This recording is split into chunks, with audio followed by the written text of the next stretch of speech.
В одном из сыктывкарских телеграм-каналов тем временем оказалось опубликовано видео, где баннер военной тематики с изображением георгиевской ленты используют под мусор. В него, говорит автор ролика, завернуты некие пиломатериалы и выставлены на улице у здания местного КПРФ.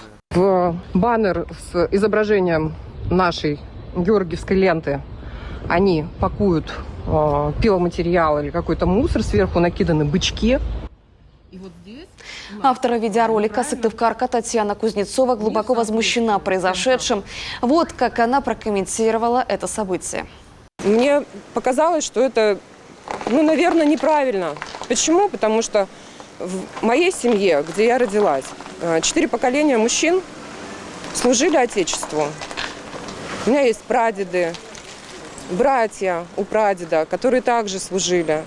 И георгиевские кресты в нашей семье – это реликвия. В Государственной Думе в это же время обсуждают законопроект о приравнивании георгиевской ленты к символам воинской славы. За публичное его осквернение вполне возможно будут наказывать уголовно сроком до 3 лет или штрафовать до 5 миллионов рублей. Эти же деяния, совершенные группой лиц по предварительному сговору и опубликованные в сети интернет, будут наказываться штрафом в размере от 2 до 5 миллионов рублей или лишением свободы на срок до 5 лет.